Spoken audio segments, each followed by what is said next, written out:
जब से ये कबीर नाम की बला आई है, मेरा तो जीना ही दुश्वार हो गया है। इतनी कोशिशें कर ली इसे मारने की, आखिर ये मरता क्यों नहीं? ये बात है उस समय की जब हिंदू और मुस्लिम दोनों धर्मों के काजी, मौलवी और पंडित कबीर परमात्मा को नदी में डुबाकर मारने की नाकाम कोशिश करते हैं। अरे इसकी बातें तो सारी सच है। ऐसे तो ये हमारी दुकानें बंद करवा देगा। आखिर इस कबीर को गीता जी के श्लोक कैसे याद है? ये तो अनपढ़ जुलाहा है।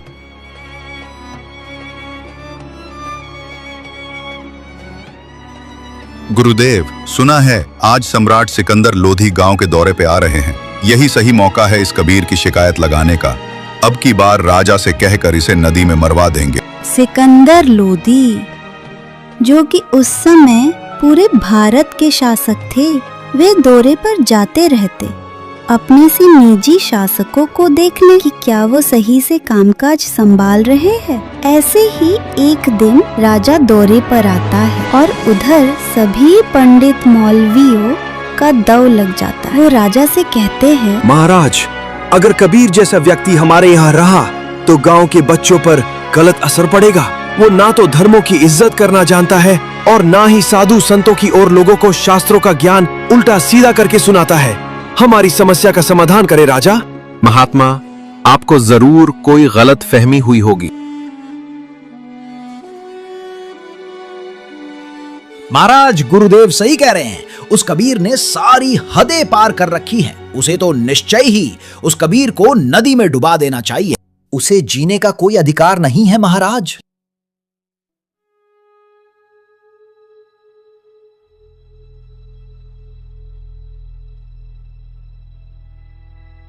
आइए सेक तकी जी, कैसे आना हुआ? कहीं कोई चीज की कमी तो नहीं है? महाराज, आपने ये कतई सही नहीं किया। आपसे ये उम्मीद नहीं थी। आपको अपनी प्रजा की सुननी चाहिए। आप कैसे राजा हैं? वो सही ही तो कह रहे थे। उस कबीर जैसे व्यक्ति को जीने का कोई अधिकार नहीं है।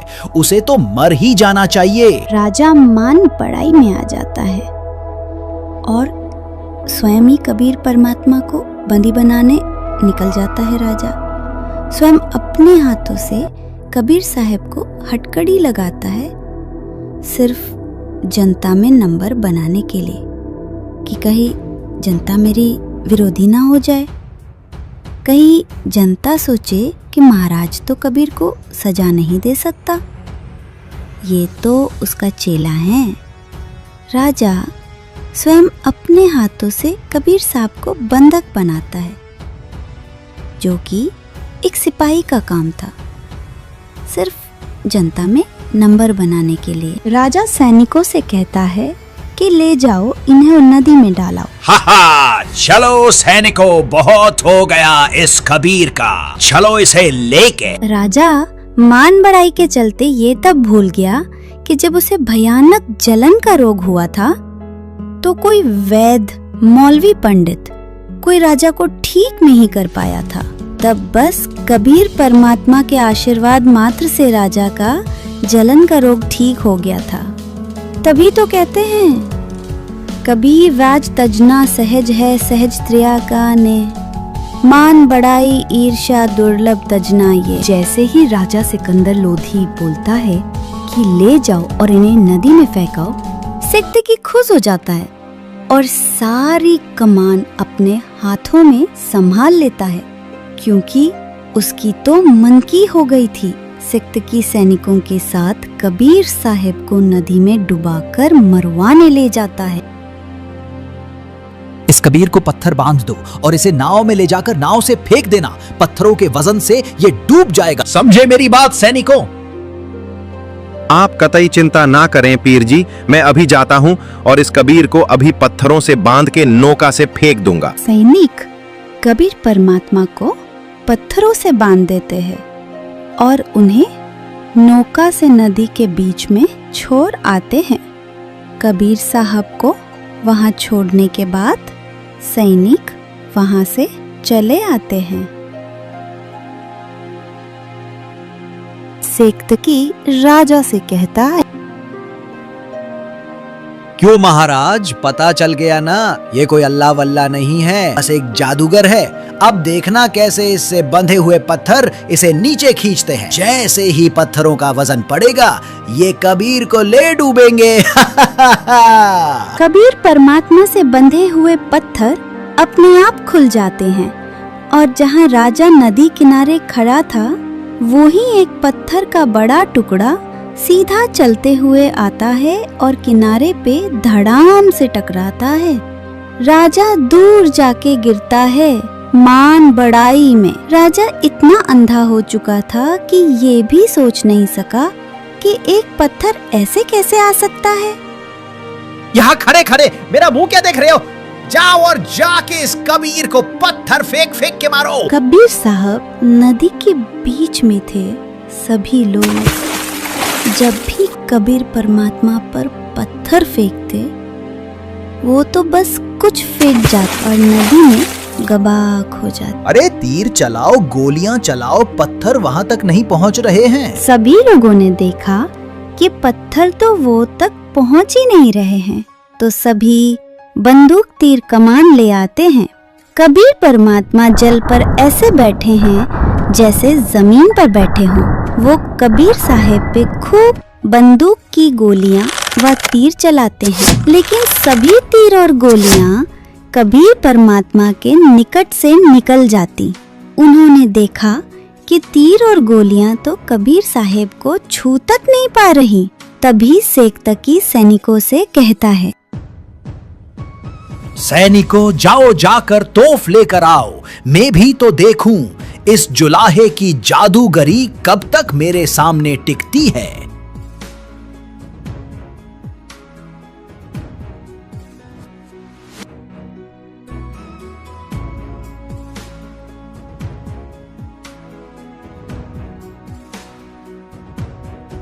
जब बंदूक और तीरों से काम नहीं चला तो तोफ मंगाई जाती है। तोफ को अंदर से साफ किया जाता है, फिर उसमें सैनिक गोला डालता है और जैसे ही तोफ चलाई जाती है तो यह तोफ गोले थोड़ी ही दूर जाके नदी में कबाक हो जाते या फिर काफी दूर तालाबों में जा गिरते। इसी तरह कबीर साहिब पर 4 पहर तक गोले तीर दागे जाते हैं, लेकिन कबीर परमात्मा को एक छू तक नहीं सका। सभी लोग भूखे प्यासे पूरे जोर से लगे हुए हैं कबीर साहब को मारने। अब परमात्मा तो दयालु है, उन्होंने देखा ये बेचारे थक गए होंगे, इन्हें 4 पहर हो गए हैं।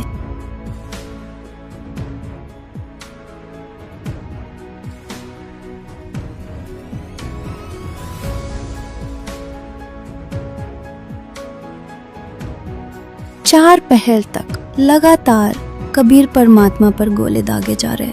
जहां भी गोले जाके गिरते, वहां के तालाब सूख गए, खड्डे हो गए जमीनों पे। कबीर परमात्मा ने सोचा कि मैं ही जल के नीचे चला जाता हूँ, जिससे इन्हें लगे कि मैं डूब गया हूँ। ये वापस घर तो भी चले जाएंगे, कुछ खा पी लेंगे।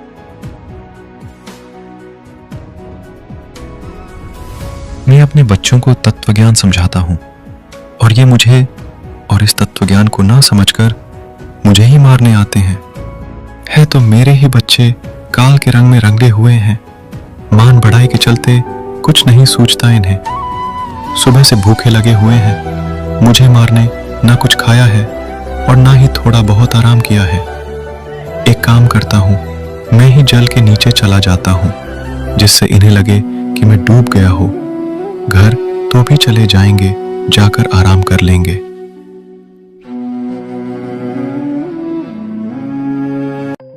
देखा देखा देखा तुमने, वो कभी डूब गया है। मर गया जुलाहा। महाराज देखा तुमने, उस कबीर को तो खेल ही खत्म हो गया है, अब नहीं बच पाएगा। वो नदी में काफी नीचे डूब गया है। अब तो नीचे मिट्टी कीचड़ में दब जाएगा, फिर नहीं निकल पाएगा बाहर। मुझे तो इतनी हंसी आ रही है उस जुलाहे पर। और परमेश्वर कबीर जी ने किसी को बद्दुआ नहीं दी, ना तो वो सारा 1 मिनट में नामो निशान नहीं पाता उनका, क्योंकि वो किसको श्राप दे और किसको बद्दुआ दे।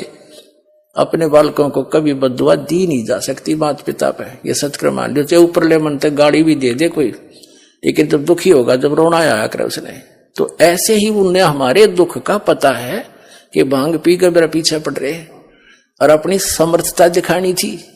भगवान अगर आम व्यक्ति होता, संत होता, तो मर जाता दरिया में इतना कुछ करने के बाद, और फिर भी न्यों के न्यों रहे, और फिर भी आंख ना खुली, मरा नहीं, सारे तो अटकल अपना ली सारे तरीके, तो फिर भी ना मानना। यो दानक दुल्हा भगवान है, क्योंकि दुल्हा उसमें था ना, गरीब था।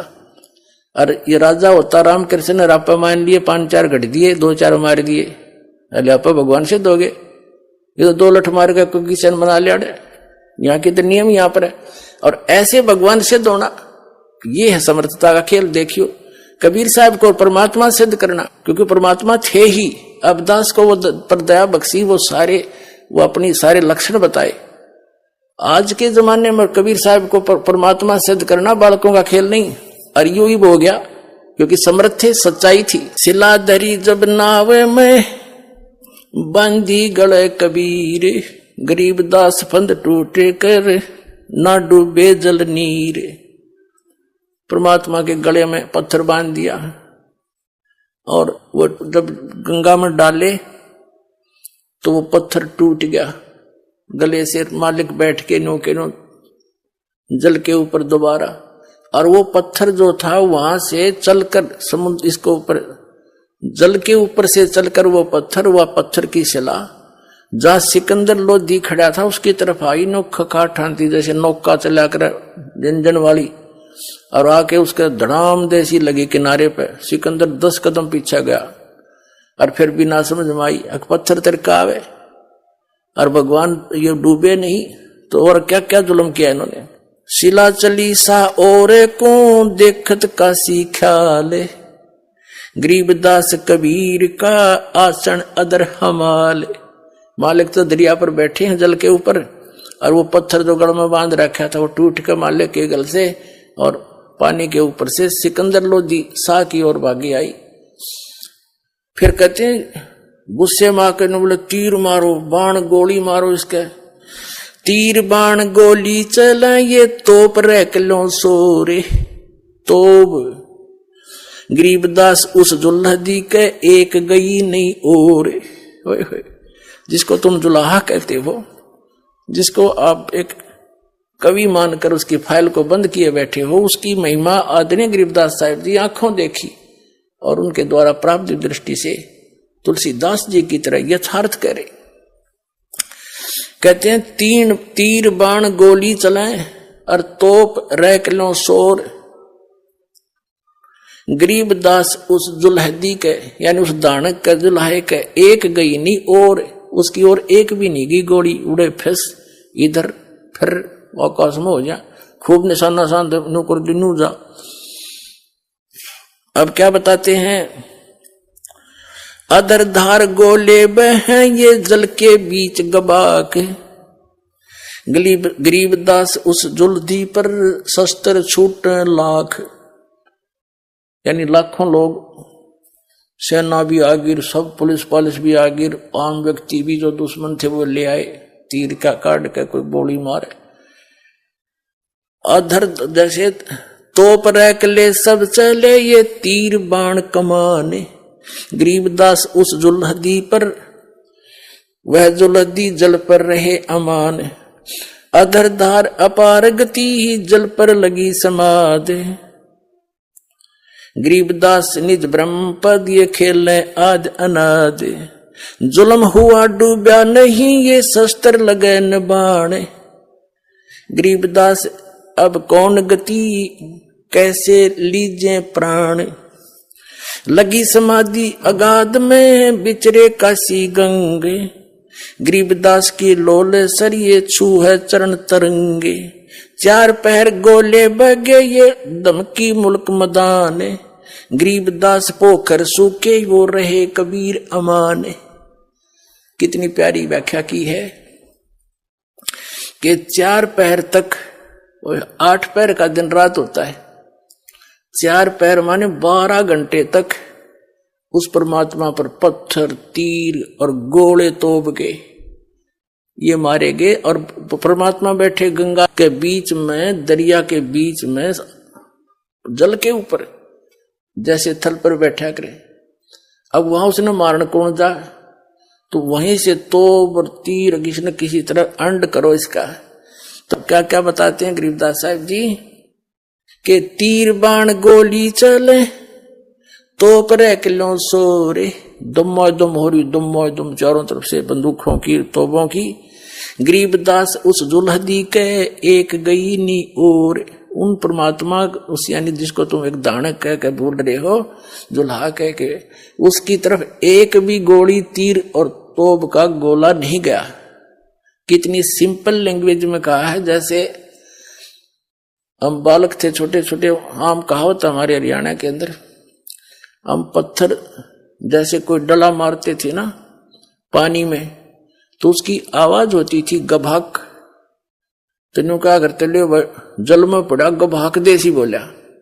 तो यहां उसी लैंग्वेज का प्रयोग कर रहे हैं। क्या बताते हैं, अधरधार गोले बहे, यानी अधरधार वन ऊपर के गोले तोप के या तो दूर जा पड़े पोखरों में, तालाबों में। वह जो देख रहे हैं ये कोई सामान्य कथा नहीं, ये सत्य ज्ञान है जो संत रामपाल जी महाराज के प्रवचनों से लिया गया है। अधिक जानकारी या निशुल्क पुस्तक प्राप्त करने के लिए स्क्रीन पर दिए गए नंबरों पर तुरंत संपर्क करें।